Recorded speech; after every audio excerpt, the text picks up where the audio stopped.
안녕하세요. 네, 오늘 이 시간에는 또 하나님께서 우리 한 사람 한 사람을 또 얼마나 사랑하시고 또 우리 한 사람 한 사람을 찾고 계신지를 들려드리는 이런 복음을 듣는 시간을 또 갖도록 하겠습니다.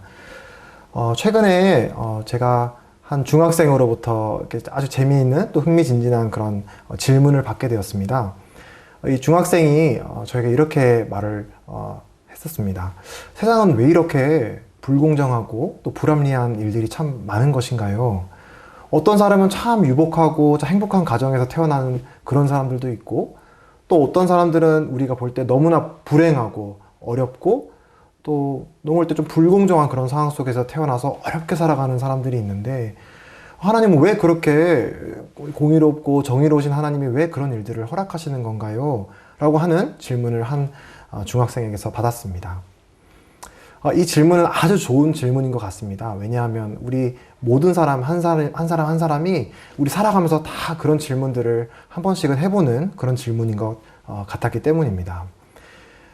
그 질문 뒤에는 이런 또 질문이 숨어져 있는 것 같아요. 하나님은 불공정하신 분이시면 안 되는데 이 세상을 바라보게 될 때 너무 불의하고 불공정한 일들이 왜 이렇게 많은 건가요? 라고 하는 질문인 것이죠. 근데 하나님께서는 또 성경에서는 우리 모든 사람들이 이렇게 의에 대해서 줄이고 목말라 하는 존재다라고 말씀해주고 있습니다. 이 세상에서 우리가 보게 되는 많은 그런 어려운 일들, 사람들이 겪는 불행한 일들이 자연스럽고 하나님 기뻐하시고 원하는 일이 물론 아니라고 성경에서도 말씀하시는 것이죠. 근데 거기에는 분명한 이유가 있고, 그리고 그런 세상 속에 살아가는 우리 사람들이 이 세상에서 의에 대해서 또 정말 하나님이 기뻐하는 그런 나라와 또 세상의 모습을 이렇게 꿈꾸면서 참 의에 줄이고 또 목말라 하는 이런 삶을 살아가고 있다라고 성경에서도 말씀해주고 계십니다. 근데 이제 이 부분에 대해서 오늘 함께 한번 생각해 보면 좋겠다라고 생각을 하고 있는데요. 근데 이 질문에는 사실 몇 가지 우리가 갖고 있는 잘못된 전제들이 있다라고 생각을 합니다. 첫 번째는 바로 내가 하나님을 옳고 그르다고 판단할 수 있는 자리에 있다라고 하는 착각인 것이죠. 많은 사람들은 바로 나 자신이 도덕의 옳고 그름을 결정하는 기준으로 생각하면서 살아갑니다. 바로 그게 우리 사람들의 연약이자 또 죄의 모습인 것이죠. 또 다른 우리가 가지고 있는 착각은 이런 내가 바라보는 너무 불합리하고 불의한 세상을 바라볼 때 그런 세상과 나는 분리되어 있다라고 하는 그런 착각이 또 다른 착각인 것이죠. 하지만 성경은 분명히 말씀을 해주고 있습니다. 우리가 하나님과 단절되어서 이제 죄 가운데 있는 모든 세상이 또 우리 사람들이 살아가는 데 있어서 보게 되는 여러 모습들은 사실 나와는 뗄래야 뗄 수 없는 관계에 있다라는 것이죠. 우리가 어떤 사과나무라던가 어떤 열매를 맺히는 그 나무를 보게 될 때 한 뿌리에서 맺히는 그런 열매들은 그 크기와 모양이 다르다 할지라도 결국 똑같은 동일한 열매를 맺게 됩니다. 사과나무에는 사과가, 배나무에는 배가 열리는 법이시죠. 그래서 우리는 뿌리부터 죄 가운데 또 이렇게 하나님과 단절되어 있는 상태 가운데 태어났기 때문에 우리가 이렇게 세상 가운데 많은 어려운 모습들, 우리가 바라지 않는 모습들을 목격할 뿐만 아니라 바로 우리 자신이 거기에 일부가 되어서 살아가는 것이 너무나도 당연하고 자연스러운 현상이다라고 성경은 설명해주고 있습니다. 성경은 선하신 분은 오직 하나님 한 분이라고 말씀을 해주십니다. 그리고 모든 사람은 범죄하여서 하나님의 영광에 이르지 못하였다라고 분명히 선언하고 있습니다. 그렇다면 바로 이 생명의 근원 되시고 또 의의 기준이신 하나님으로부터 등을 지고 나 자신의 주인이 되어 살아가는 이 세상, 또 우리 자신이 바로 이 죄 가운데 있다라고 하는 이 사실에 대해서 하나님은 그것을 어떻게 바라보시고 또 예수님은 그거에 대해서 어떤 대답을 해주고 있는지에 대해서 성경 몇 가지를 이렇게 살펴보면서 말씀드리고자 하고자 합니다. 이제 죄가 하나님께 등지고 이제 하나님은 필요 없어요, 내가 주인이 되어서 살아갈래요 라고 하는 그와 같은 마음으로 살아가는 우리 사람들이 바로 죄라고 말씀을 드렸는데요. 이런 죄의 결과를 세 가지 정도로 성경에서는 설명해주고 있습니다. 그 첫 번째는 바로 하나님의 저주가 일어났습니다. 하나님은 처음에 사람을 지으실 때 참 보기 심히 좋은 모습으로 지으셨습니다. 사람뿐만 아니라 모든 세상을 지으셨을 때 하나님께서 보시기에 좋았더라라고 말씀해 주시고 있는 것이죠. 그리고 인간을 지으실 때에도 하나님께서는 하나님의 형상으로 우리 사람을 지으셨기 때문에 이제 우리 사람을 통해서 이 생명인 주이신 하나님이 이 사람들을 통해서 나타나시기를, 또 모든 세상 만물의 주권자 되시는 하나님이 바로 이 세상을 다스리는 왕이시고 또 가장 으뜸되시는 분이라는 것을 우리 사람들을 통해서 나타내기를 원했다라고 말씀해주고 있습니다. 하지만 죄가 들어오면서부터 그 모든 하나님이 이 세상을 향해 또 인간을 통해 이루시고자 했던 뜻이 어긋나고 이제 잘못되고 말았다라고 성경은 말씀해주고 있습니다. 그래서 하나님은 우리 사람들이 생육하고 번성하도록 우리 사람을 지으셨지만 우리 사람들은 어느 순간부터 이 생명의 순리를 따르는 것을 거절하고 하나님의 뜻에 거스르는 그런 삶을 살고 말았습니다. 또 하나님께서는 우리 사람들이 이 땅을 정복하고 다스리고 마치 하나님이 이 땅을 선하게 다스리시듯이 공의롭게 다스리시듯이 우리 사람들이 이 땅을 다스리기를 원하셨지만 죄가 들어오면서부터 이제 이 통치의 질서가, 이 땅에 마땅히 있어야 될 하나님의 질서, 이 통치의 질서가 무너져 버리고 말았습니다.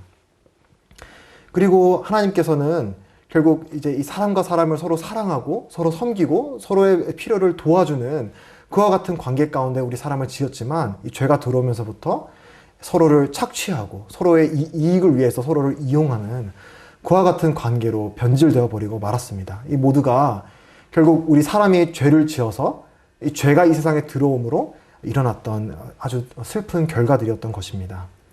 두 번째로는 하나님의 진노입니다. 로마서 1장 18절에서는 이렇게 말씀을 하십니다. 하나님의 진노가 불의의 진리를 막는 사람들의 모든 경건하지 않음과 불의에 대하여 하늘로부터 나타나느니라고 말씀해주고 있습니다. 이 로마서를 기록한 이 사도 바울은 하나님의 진노가 모든 불의함 또 경건하지 않음에 대해서 하늘에서 나타났다라고 말씀을 하면서 이제 사람들이 참된 하나님을 저버리고 거짓된 신, 하나님이 아닌 것들을 이제 신으로 섬기면서 우상 숭배하는 그와 같은 이제 삶을 살아가도록 내버려 두셨다라고 말씀을 해주십니다. 그리고 하나님이 남자는 여자를 또 여자는 남자를 사랑하도록 지으셨는데 그런 어떤 사랑의 순리, 또 남자와 여자가 가지고 있는 이런 순리를 거스르면서 성적으로 타락한 삶을 살기를 사람들이 이렇게 선택하고 있는데 그렇게 살도록 하나님이 내버려 두셨다라고 말씀을 해주고 있습니다. 그리고 뿐만 아니라 모든 불의한 삶, 하나님을 등지고 나를 파괴하고 다른 사람을 파괴하는 그와 같은 삶을 사는데도 불구하고 하나님께서는 그냥 그렇게 살도록 내버려 두셨다라고 말씀해주고 있는 것이죠. 바로 하나님은 우리의 죄에 대해서 분명히 마지막 때에 심판하시고 또 그에 대해서 진노를 나타내실 거라는 약속은 해주고 계시지만 또 오늘날 우리가 하나님의 진노를 경험하고 있다라고 할 수 있는 것은 우리가 하나님을 등지고 살아가지만 또 우리 스스로를 또 다른 사람들을 파괴하는 삶을 살아가지만 그에 대해서 하나님께서 내버려 두시는 이 상황, 이것 자체가 바로 하나님의 진노가 나타났다라고 성경에서는 말씀해주고 있습니다. 물론 우리가 우리 마음대로 살아가면서 하나님이 그 즉시 심판하시고 징계하셨다면 그 누구도 살아남을 수 있는 사람은 없을 것입니다.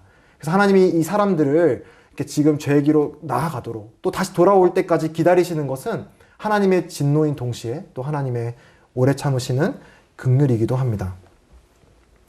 그리고 세 번째 죄의 결과는 바로 죽음입니다. 에베소서 2장 1절에서는 이렇게 말씀하고 있습니다. 그는 허물과 죄로 죽었던 너희를 살리셨도다. 사도 바울은 이 죄에 대해서, 이 죄로 말미암아서 우리 사람들이 영적으로 죽어 있다라고 말씀해주고 있습니다. 그냥 연약하다, 뭔가를 할 능력이 부족하다라고 말하는 것이 아니라 영적으로 죽어 있다라고 말하고 있는 것이죠. 이 영적인 죽음, 죄와 허물로 죽어 있는 상태는 우리가 우리 스스로를 구원하고 도울 수 있는 그 어떤 능력이 우리 안에 없다라는 것을 말씀해주고 있습니다. 우리가 무덤이나 관을 보게 될 때 죽은 사람은 자기 자신을 살려내거나 자기 스스로를 도울 수 있는, 할 수 있는 그 능력이 그 어디에도 없는 것을 발견할 수 있습니다. 마찬가지로 이 죄 가운데 태어난 우리는 우리 스스로를 구원할 수 있는, 하나님의 기준에 도달할 수 있는 그 어떤 능력도 없는 영적으로 죽어있는 상태에 빠지고 말았다라고 성경은 말씀해주고 있습니다. 그리고 또 하나님께서 보내신 우리 예수 그리스도께서는 이 사람의 죄의 문제, 또 이 죄로 인해서 찾아온 죽음의 문제에 대해서 뭐라고 말씀하시고 또 뭐라고 대답해주고 있는지에 대해서 살펴보겠습니다. 많은 경우에 첫 번째로는 많은 경우에 사람들은 이 땅에서 살아가면서 일어나는 일들이 내가 어떤 잘못을 행하면 나쁜 일이 찾아오고 또 착한 일을 하면 좋은 일이 찾아온다라고 하는 업보에 기반한 그런 생각을 하면서 살아가기 일쑤입니다. 하루는 예수님께 사람들이 찾아와서 이렇게 물었습니다. 예수님, 이 빌라도가 이 갈릴리 사람들을 죽여서 이 갈릴리 사람들의 이 피를 제단에 드리는 아주 더러운 아주 끔찍한 일을 행했습니다. 근데 그럼 이 죽은 이 갈릴리 사람들은 죽지 아니한 사람보다 더 죄가 많아서 이런 일이 일어났나요? 라고 예수님께 묻게 된 것이죠. 또 다른 예로는 사람들이 물었습니다. 그 실로암에 있는 망대가 무너져서 16명의 사람이 죽었습니다. 근데 그 16명의 실로암 망대가 무너져서 아주 불의한 사고로 죽어서 이 세상을 떠나게 된 사람들은 이 예루살렘에 있는 다른 모든 살아있는 사람들보다 죄가 더 많아서 그렇게 죽게 되었는 줄 아느냐라고 예수님께서 되물으시는 것을 우리가 보게 됩니다. 하지만 예수님께서는 이와 같이 대답을 하십니다. 그렇지 않다. 그 죽은 사람들이 죄가 더 많아서 죽은 것이 아니다라고 말씀을 하고 계십니다. 그러면서 이런 엄중한 경고를 주고 계시는데요. 너희도 회개하지 아니하면 다 이와 같이 망하리라. 우리는 이 땅에서 누가 어떻게 죽느냐 이런 문제에 대해서 일희일비하는 그런 존재들입니다. 하지만 예수님께서 우리 이 땅의 사람들의 죽음, 또 죄와 또 이 죽음의 문제를 바라보시면서는 지금 이 순간 누가 어떻게 죽냐의 문제에 넘어서 결국은 회개하지 않고 하나님께 등지고 살아가는 모든 사람들이 가게 되는 그 망하는 결론, 그것을 바라보시면서 누구든지 회개하지 아니하면 내가 이 하나님을 등지고 살아가는 이 죄의 문제를 해결하지 않고 죽게 되면 결국 영원히 하나님과 분리되어서 다시는 이 생명을 누릴 수 없는 그런 끔찍한 결과를 맞게 된다라고 예수님께서는 설명해 주고 계시는 것입니다. 성경은 이렇게 말씀해 주십니다. 한 번 죽는 것은 정해진 것이요 그 후에는 심판이 있을 것이다. 여기서 말씀하는 그 후의 심판, 한 번의 죽음, 정해진 죽음, 특히 이제 하나님께서는 이 죽음에 대해서 말씀하시기를 둘째 사망에 대해서 말씀을 해주고 있습니다. 이것은 이 땅에 살아가면서 우리의 몸과 우리의 영혼이 분리되는 그와 같은 죽음을 말하는 것이 아니라 생명의 근원 되신 하나님으로부터 영원히 분리되는 죽음을 말하는 것입니다. 그래서 예수님께서는 또 성경을 통해서 누구든지 회개하지 않는 자는 이와 같이 망하리라. 얼른 이 죄의 문제에 대해서 이 죽음 뒤에 있는 이 죄의 문제를 빨리 깨닫고 이 죄에서 돌이키라라고 촉구하고 계십니다. 두 번째로는 예수님께서는 우리 사람들의 이 죄와 죽음의 문제를 바라보시면서 비통히 여기시고 슬피 여기신다고 설명하십니다. 때때로 우리는 어떤 사람들의 죽음은 참 안타깝고 그 어떤 사람보다 참 죽으면 안 되는 사람이 죽었다라고 생각을 하기도 하고요. 또 어떤 사람의 죽음을 바라보고는 그래, 저 사람은 죽을만 했어. 저 사람은 죽을 일을 했어. 라고 생각하는 그런 마음을 가질 때가 있습니다. 하지만 예수님께서는 그러지 않으셨어요. 예수님은 우리 한 사람 한 사람의 생명, 한 사람 한 사람의 목숨을 바라보시면서 우리가 아무리 미천하고 하찮은 사람이라 할지라도 그리고 심지어 그 어떤 악한 사람이라고 할지라도 하나님께서는 그분의 형상으로 지으신 우리 사람들의 목숨과 생명을 바라보시면서 그 사람들이 멸망하여 이 지옥에 가지 않기를 바라신다라고 말씀해주고 있습니다. 죽을 만한 사람은 없다라고 말씀을 하십니다. 오직 주께서 너희를 대하여 오래 참으사 아무도 멸망하지 아니하고 다 회개하기를 이르기를 원하시느니라. 하나님은 모든 사람이 구원을 받으며 진리를 아는 데에 이르기를 원하시느니라 라고 성경은 말씀해주고 있습니다.